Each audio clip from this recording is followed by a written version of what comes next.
My name is Scott Berger, co-founder of the Tree of Life movement, and my beautiful wife. I'm Marla Berger, also co-founder of the Tree of Life movement.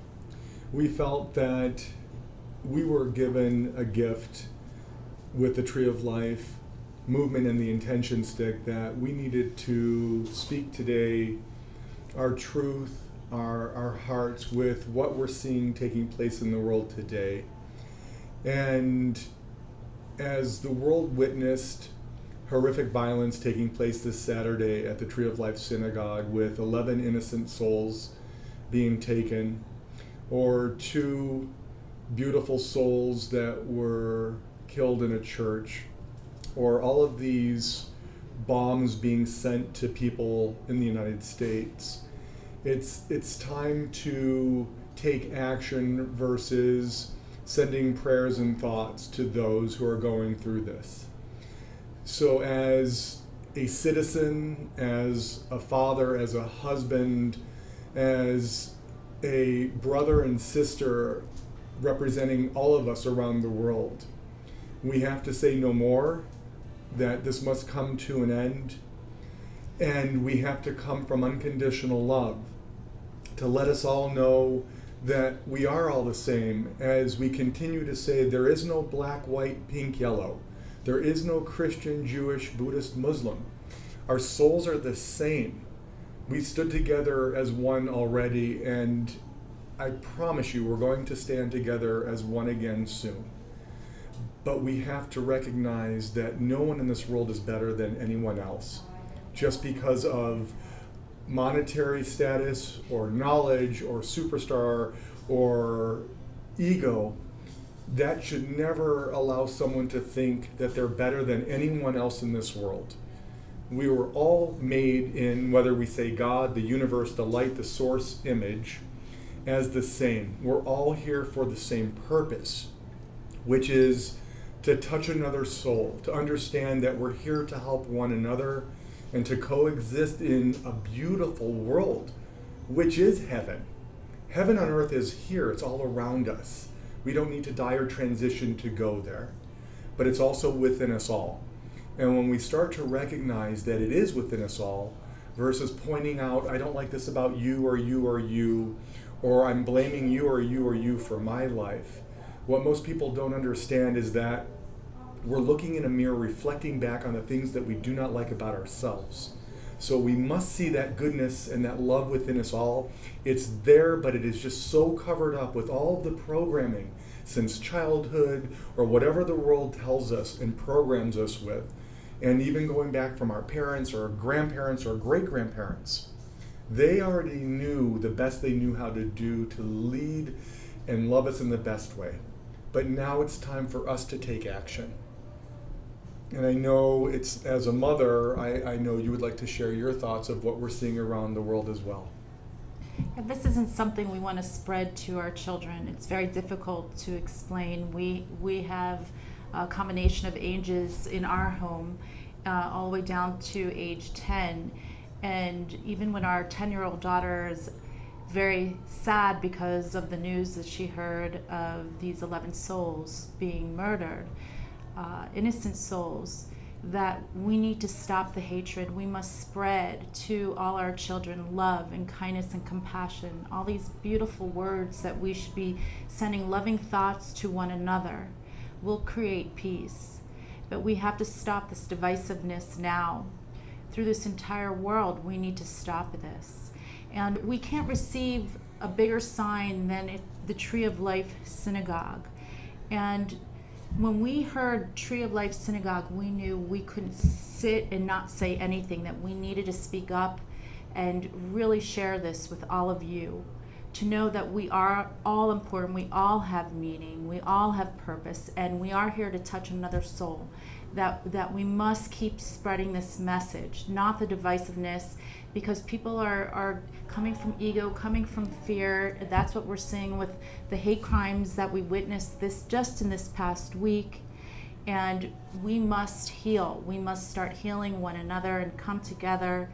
The Tree of Life Synagogue, we are sending them all love, and we are here for them, and we are going to make a difference together. Yes, and I do want to touch on the families of the souls that were sadly taken this past Saturday, that you may receive strength and courage and comfort. And I know you're already being surrounded by love, and we shouldn't be experiencing this in the first place. But as you already know that this world is surrounding you, that you are being surrounded by love, and that we're going to get through this, and that this didn't happen out of vanity. This happened when it shouldn't have happened, but so much good will come from this horrificness. As we say, from dark, light will overpower everything that is taking place in this world. And we are all that light. It's within us all. And when we start to realize it starts from within us first, meaning we must fill ourselves back up with unconditional love and understand that we do matter, that we are just as important as anyone else in this world, that you are handsome or pretty enough, or that you are smart, you're brilliant, you are a gift from above. Don't let anyone in this world or from your past ever tell you something different, that you're not good enough, you're not smart enough, you're not handsome or pretty enough, whatever that may be.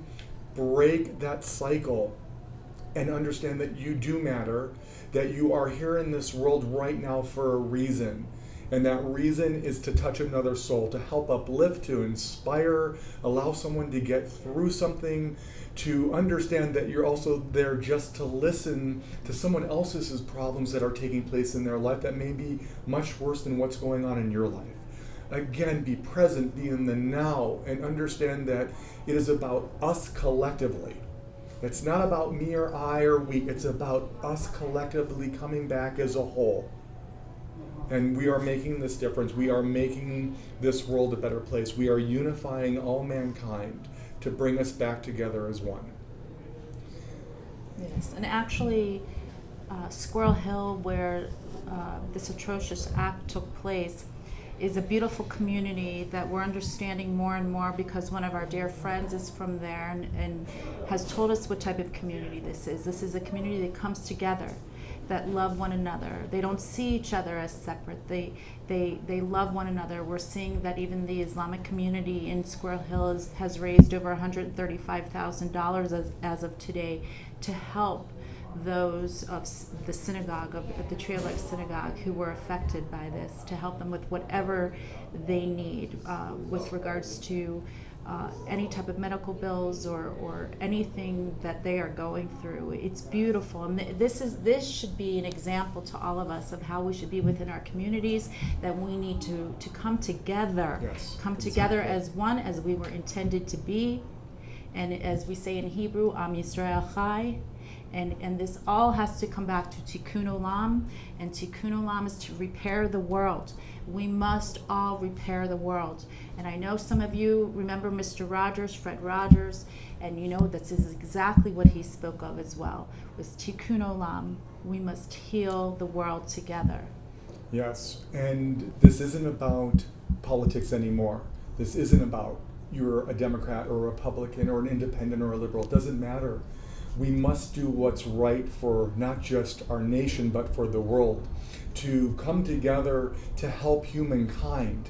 There's no someone's better than another. We must stop coming from ego and fear and allowing others to tell us or convince us that someone's better than another.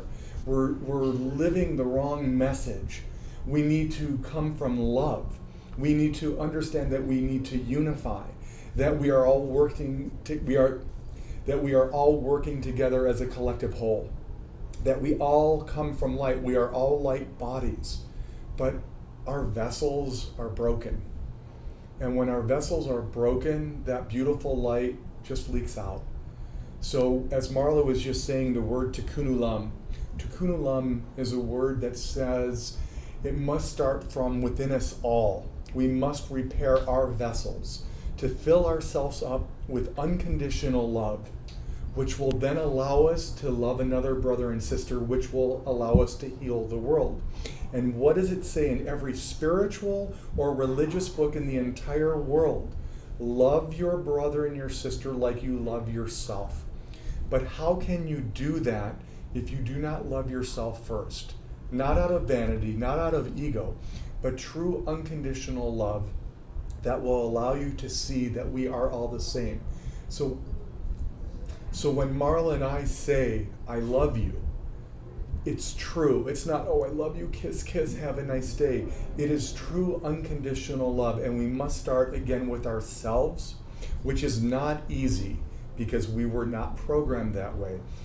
We were given the love that was given to us in the best way possible, but we forgot.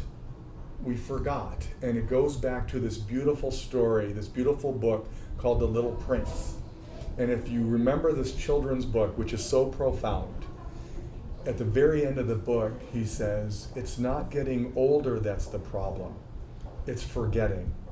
It's forgetting how to be that pure soul, that pure child, to love unconditionally, to love not in fear, but to live in bliss and see the happiness and joy that is all around us. Nothing should ever take us out of our bliss. We are here to live a life of happiness and joy. And this is what this is about. This is about bringing the world back together as one. This is about living together as a planet. And this is living from unconditional love. And I know our message is heard.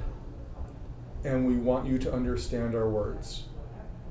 And we leave again these beautiful families that these lives were taken way too early, with blessings and love and gratitude and strength and courage that you and your families need at this time, and to understand that you are all surrounded by love. And thank you for allowing us to share our voice, our hearts with you and the rest of the world on this very, very momentous day, on this miraculous day, because people in this world are sitting up and taking notice right now.